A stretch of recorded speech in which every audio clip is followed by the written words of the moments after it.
ابن تیمیہ رحمۃ اللہ علیہ جن کے بارے میں آج جہلم کا ایک زبردست قسم کا رسوائے زمانہ انسان جو ان کے بارے میں ہرزہ سرائی کرتا ہے، ان کے بارے میں بکواسیات کرتا ہے، ان کی ذات کو تبرہ کرتا ہے، ان کی ذات کو تان و تشنیع کا نشانہ بناتا ہے، بات کو مروڑنا اور یہ بات سمجھنا کہ میں نے لوگوں کی آنکھوں میں دھول کو جھونک دیا، میں نے بہت بڑے کارنامے کو انجام دے دیا۔ اور مرزا علی الجہلمی کئی سوال ایسے ہیں جن کا جواب باقی ہے، تو ابن تیمیہ کی کیا بات کرتا ہے، کہاں پہ راجہ بھوج، کہاں پہ ڈنگو تیلی۔ حضرات گرامی کا تیری اوقات کیا ہے، تیری حیثیت کیا ہے، تیرا مقام اور منصب، تیرا مرتبہ کیا ہے؟ کیا چاند کے پر تھوک دینے سے چاند کدلا ہو جائے گا؟ نہیں نہیں، تیری تھوک جو ہے وہ تیرے منہ کے پر آگے گرے گی۔ حضرات گرامی اگر ہر محب رسول تیرے پر تھوکے گا، ہر محب صحابہ تیرے پر تھوکے گا، ہر ابن تیمیہ سے محبت کرنے والا تیرے وجود کے پر تھوکے گا، تیرے کردار پہ تھوکے گا، تیری سیرت پہ تھوکے گا، تیرے نسب العین پہ تھوکے گا، تیرے نظریے پہ تھوکے گا۔ حضرات گرامی قدر جھوٹا ہے یا کذاب ہے یا مکار ہے یا دجال ہے، لوگوں ابن تیمیہ کشف کا قائل ہے،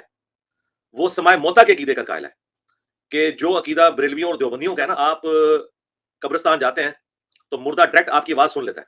تو ابن تیمیہ نے فتاوی ابن تیمیہ میں مانا ہوا ہے کہ نہ صرف مردہ آپ کی آواز سن لیتا ہے بلکہ مردہ آپ کو پہچانتا بھی ہے۔ صوفیاء کے واقعات والی لکھی ہوئی ہیں، بازید بستامی کے کرامات اور داؤد طائی کی اور فلاں فلاں، فتاوی ابن تیمیہ تو بھرا پڑا ہوا ہے ان واقعات سے۔ بلکہ فتاوی ابن تیمیہ کی جو 10ویں جلد ہے نا، اس کا نام ہی تصوف ہے،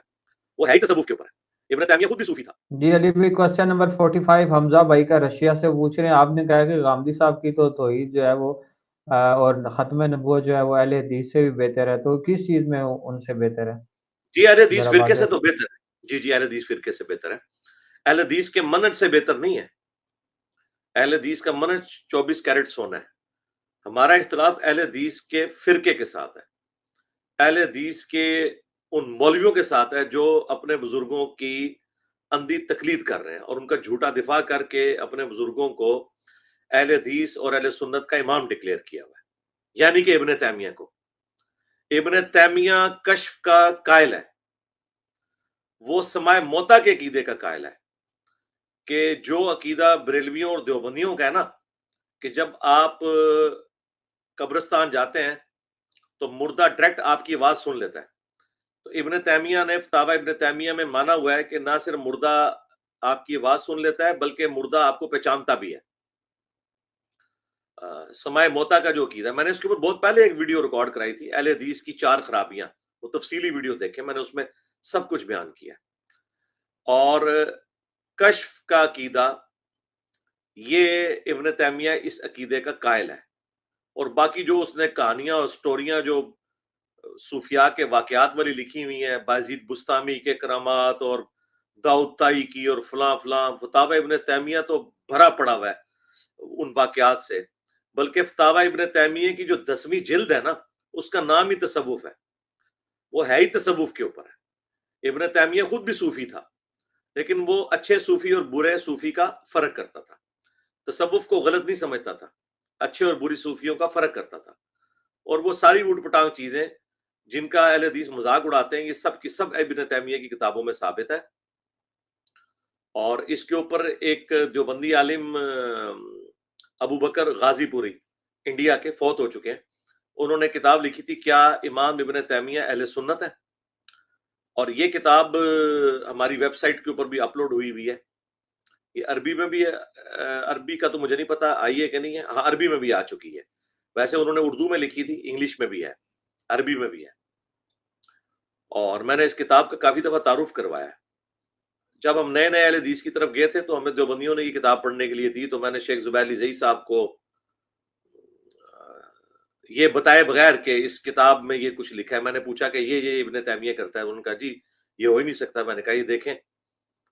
تو پھر میں نے کہا شیخ صاحب آپ نے تو ابن تیمیہ کے دفاع میں پوری کتاب، پورا ایک مضمون لکھا تھا کیا ابن تیمیہ اہل سنت ہے،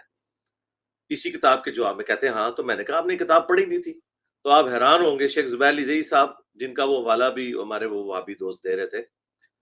وہ فرمانے لگے کہ علی بھائی میں نے وہ کتاب نہیں پڑھی۔ میں نے کہا آپ نے کتاب پڑھی نہیں تو آپ نے اس کے خلاف مضمون کیوں لکھ دیا؟ وہ کہتے ہیں میں نے مضمون اس اعتبار سے لکھا تھا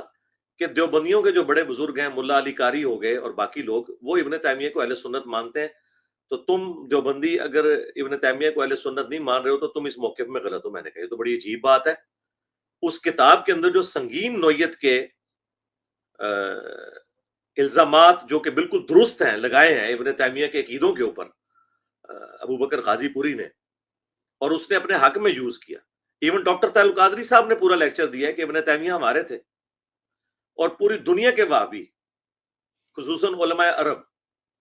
وہ تو مطلب اپنے خطبات میں نبی علیہ السلام کے بعد نام ہی سیدھا ابن تیمیہ کا لیتے ہیں، حالانکہ اس کے عقیدوں کے اندر وہی ساری خرافات موجود ہیں۔ ہم کشف کے عقیدے کو ختم نبوت کے بالکل خلاف مانتے ہیں۔ ہم رسول اللہ کے بعد کسی شخص کے لیے اس چیز کو درست نہیں مانتے کہ وہ کہے کہ میرے ساتھ کوئی ڈیوائن اس طرح کا معاملہ اللہ تعالیٰ فرماتا ہے۔ تو عام اہل حدیث کو پوچھے، وہ کہے گا مردے سنتے ہیں، یہ عقیدہ جو ہے شرک کے اوپر مبنی ہے، اور وہی ابن تیمیہ سے دکھائے ہیں تو یہ کہتے ہیں جی ان کی اجتہادی غلطی ہے، اپنے بزرگوں کی اجتہادی غلطی کہہ دیتے ہیں، اور بعض ڈٹائی کے ساتھ دفاع کرتے ہیں۔ آج بھی کئی وہابی ہیں جو دفاع کرتے ہیں۔ ہاں، شیخ زبیر صاحب کو جب میں نے چیزیں ہائی لائٹ کی تو انہوں نے ان چیزوں کے خلاف مضمون لکھا، اور پھر اس نے ابن تیمیہ نے اسی اپنی ایک کتاب میں اقتداء الصراط المستقیم میں ابن عمر کو بدعتی کہا۔ اس کے رد کے اوپر میرا پورا لیکچر آیا تھا، بلکہ زبیر عزیز صاحب کے ساتھ میری کال ریکارڈنگ موجود ہے، اس میں انہوں نے خود مانا کہ ابن تیمیہ کی بات بالکل غلط ہے جو اس نے لکھی ہوئی ہے۔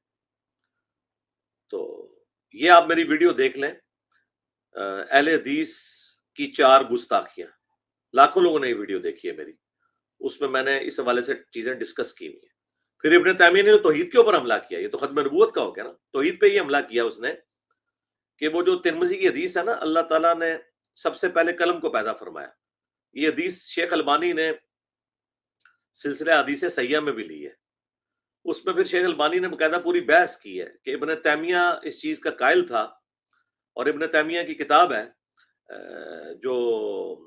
فلاسفہ کے خلاف ہے کتاب، اس میں انہوں نے باقاعدہ لکھا ہے کہ جب فلسفیوں نے پوچھا نا کہ آپ کہہ رہے ہو کہ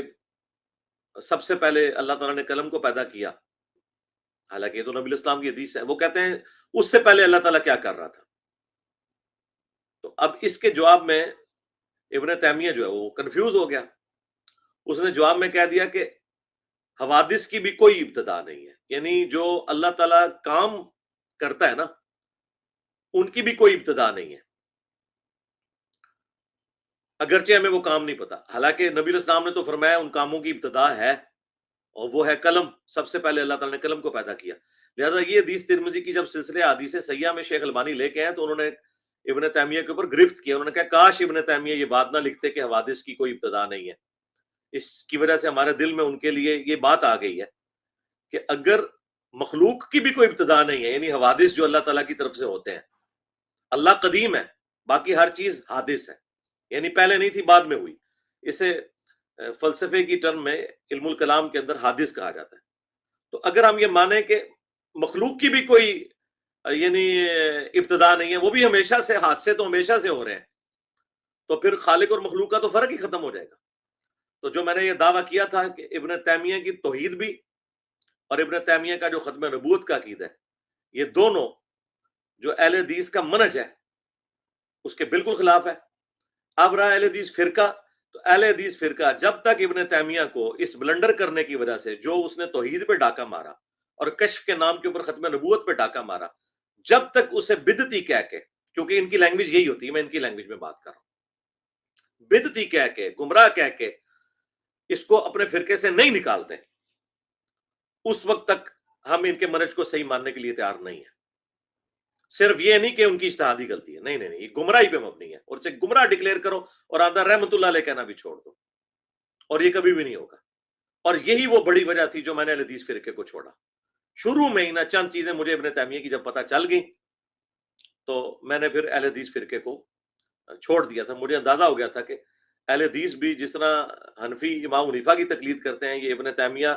کو اگر یہ چھوڑ دیں تو ان کا کا پورا مسئلہ کی دھڑام سے گئی۔ یہ جو 3 طلاق کو اکٹھا ماننا، یہ ساری خرافات بھی ابن تیمیہ نے اہل حدیث میں داخل کی ہے۔ اہل سنت کے ہاں تو یہ موقف نہیں تھا کہ 3 طلاق جو ہے وہ ایک مانی جائے گی، 3 طلاق 3 ہی مانی جاتی تھی۔ ابن تیمیہ نے آگے نہیں 3 ایک تصور ہوگی،